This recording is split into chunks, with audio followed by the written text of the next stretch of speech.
نہیں میں تو بس ایسے ذکر کر رہی ہوں، ہم اپنے معاملات کو امپروو کرنے کے لیے بس ایسے میں کر رہی ہوں کہ ہمارے اندر ذرا اس طرح کی ٹیکٹفلی اس طرح بات کرتی ہیں، کرتے کریکٹر اسیسینیشن ہے، کردار کشی کر رہی ہیں، دوسرے کی منفی بات بتا رہے ہیں، دوسرا کسی کو عزت نہیں کرتی، دوسرا کسی کو ریکگنائز نہیں کرتا، دوسرا اس طرح ہے، دوسرا اس طرح ہے، اس کا عمل اس طرح ہے، اس کا لباس اس طرح ہے، اس کی بول چال اس طرح ہے، دوسرے کے لباس پہ گفتگو کرنا، اس کی میل ملاپ پر گفتگو کرنا، اس کے چال چلن پہ گفتگو کرنا، اس کے دوسرے کے کردار پر گفتگو کرنا، کریکٹر کو قتل کرنا، کریکٹر اسیسینیشن. اور کرتی ہم اتنی تیز لفظوں کے ساتھ اس طریقے سے ہیں جیسے نہیں آپ نہیں کر رہے ہیں کریکٹر، آپ تو بھلائی کر رہی ہیں، آپ خیر خواہی کر رہی ہیں. یہ عمل چغلی ہے، یہ غیبت ہے، اور پھر اس سے جھوٹی افواہیں پھیلتی ہیں. اے نے کی، پھر بی کو، بی نے سی کو کی، سی نے ڈی کو کی، اس نے ای کو کی، زیڈ تک جا پہنچی. وہ گھومتی ہیں، گھومتی رہتی ہیں. تو اے نے کی تو اتنی سی بات تھی، بی نے آگے پہنچائی تو 1 سینٹی میٹر اور بڑھ گئی، سی سے ڈی تک پہنچی تو انچ بن گئی، اس نے آگے پہنچائی 2 انچ بن گئی، زیڈ تک پہنچا تو 10 گز بن گئی تھی، 10 میٹر بن گئی تھی. وہ بات اتنی لمبی ہو گئی تھی. اتنی خطرناک چیز ہے کہ اس سے ہم اپنی نیکیاں برباد کر رہے ہیں. ہر روز جو عمل صالح کرتی ہیں شام کو سونے سے پہلے برباد کر کے صفر کر کے سوتی. کریکٹر اسیسینیشن کی، جس کی غیبت کی، جس کے بارے میں چغلی کی، جس کے بارے میں منفی بات کی، جو کردار پر کوئی آپ نے تبصرہ کیا، تجزیہ کیا، بیان کیا، خبر دی، جو کچھ کیا، بگاڑا کس کا؟ جس نے کیا اس نے اپنے آپ بگاڑا. 2 وجہ سے. ایک تو یہ کہ دن بھر جو نیکیاں کی تھی غیبت چغلی کر کے سارا صفایا ہو گیا، نامہ اعمال 0 ہو گیا. اور صبح اٹھے پھر نیکیاں کی، سارا دن کر کر کے تھک گئے، ایک جملہ غیبت چغلی کا بولا پھر برباد ہو گیا، صفایا ہو گیا. تیسرے دن پھر اٹھے تو کوہلو کے بیل کی طرح ہم جہاں سے چلے تھے وہیں کھڑے، سفر طے نہیں ہوتا. غیبت چغلی انسان کے عمل کو، کردار کو، سیرت کو، تقوی کو، نیکیوں کو برباد کر دیتی. اپنا برباد کر دیا سب کچھ، کوئی نیکی پلے نہ رہی. ایک نقصان.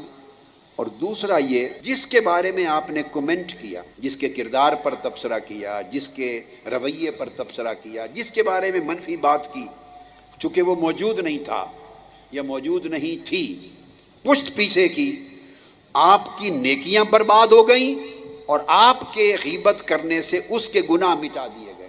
اس نے کوئی نفل ہی نہیں پڑھنے کی تکلیف کی کرنی پڑی اسے، نہ اس نے نفل پڑھے تھے، نہ تسبیح کی، نہ عبادت کی، نہ محنت کی. آرام سے ممکن ہے وہ گھر سوئی ہوئی ہو، ممکن ہے کھانا کھا رہی ہو، ممکن ہے سیر و تفریح کر رہی ہو، اس نے کوئی نیکی عبادت کی محنت نہیں کی. آپ نے جو چند جملے اس کے بارے میں بولے، اللہ پاک نے اس کے اتنے ہی حساب سے گناہ معاف کر دی، مٹا دی. تو اس کو نیکیاں مل گئیں، اس کے گناہ گھٹ گئے، آپ کی نیکیاں مٹ گئیں، آپ کے گناہ بڑھ گئے. کیا حاصل ہوا؟ اور مشن کو الگ نقصان ہوا. ماحول پراگندہ ہوتا ہے، افواہیں پھیلتی ہیں، مشن کا تقدس خراب ہوتا ہے. اگر میں کسی کو یہ کہوں تو میں نے اسے بدکاری کرتے ہوئے آنکھوں سے دیکھا تو نہیں ہوگا. کوئی کسی کی آنکھوں کے سامنے تو ایسے گناہ نہیں کرتا. تو اگر میں کہوں گا، آپ کہیں گی کسی کے بارے میں، تو آپ نے آنکھوں سے تو نہیں دیکھا، کسی نے گناہ آپ کی آنکھوں کے سامنے تو نہیں کیا، تو آپ نے کسی سے سنا ہی ہے نا. تو صرف 2 ہستیوں سے سنے تو غلط نہیں ہو سکتا، باقی جس سے سنے اس میں غلطی ہو سکتی. اللہ سے سنے تو غلط نہیں ہو سکتا، تو اللہ سے صرف اللہ کا رسول سنتا ہے یا جبرائیل امین سنتے ہیں، یا اللہ کے رسول سے سنے تو غلطی نہیں ہو سکتی. اللہ کے رسول سے صحابہ سنتے ہیں اور حدیث میں آتا ہے. باقی ہر بشر اپنی اسیسمنٹ میں غلط ہو سکتا ہے. تو آپ نے جب ایسا کلمہ بولا، وہ کسی سے سنا تھا، خدا جانے اس نے آگے کسی سے سنا تھا، اس نے آگے سنا تھا، بات چلتے چلتے کتنی بڑھ گئی تھی، کتنی سچائی تھی. اور آپ سے قبر میں اس کے بارے میں سوال نہیں ہونا، فلاں بدکار تھا یا نہیں تھا، فلاں گناہگار تھا یا نہیں تھا، فلاں منافق تھا نہیں تھا، فلاں کیسا لباس پہنتا تھا پہنتی تھی. یہ سوال آپ سے نہیں پوچھا جانا قبر میں. آپ سے تو سادہ پوچھا جائے گا، اپنی سنا، تو رب کو جانتی، اپنے دین کو جانتی، اپنے رب کو جانتی، اپنے رسول کو پہچانتی ہو، بس.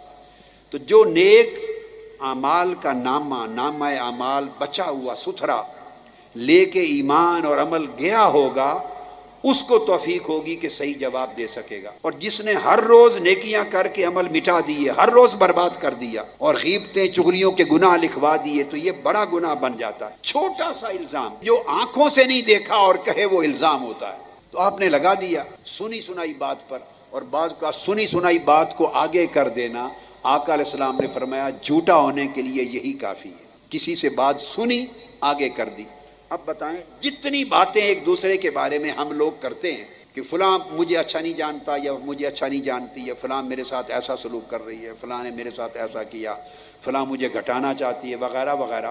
کوئی ایک آدھ کیس ہوگا کہ آپ نے خود اپنی آنکھوں سے دیکھا، کانوں سے سنا ہوگا۔ موسٹلی ایک دوسرے شیئر کرتی ہیں، بہنیں بیٹیاں شیئر کرتی ہیں ایک دوسرے سے سن کر، یا اندازہ کرتی ہیں ایک دوسرے کے عمل سے۔ تو گیس کیا تو وہ بھی حقیقت نہیں، شیئر کیا وہ بھی حقیقت نہیں، تو اس الزام کا گناہ بھی سرایا۔ اور اگر بھلے حقیقت بھی تھی تو آپ سے تو اللہ رسول نے فرمایا ہی نہیں کہ آپ کی ذمہ داری ہے کمنٹ کریں اور آپ اس کا جواب دیں اور آپ اس پر تبصرہ کریں۔ نہ قبر میں پوچھا جانا ہے، نہ قیامت میں پوچھا جانا ہے، نہ دنیا میں پوچھا جانا ہے۔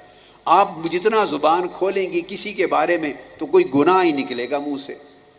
لہٰذا میری نصیحت یہ ہے کہ اس عمل کو ترک کر دیں، جس میں تھوڑا ہے یا زیادہ اس سے توبہ کر لیں۔ اور مشن میں کام کرنے والی بیٹیاں بہنیں تو کلیتاً تائب ہو جائیں، یہ زہر ہے جیسے جس سے موت واقع ہو جاتی۔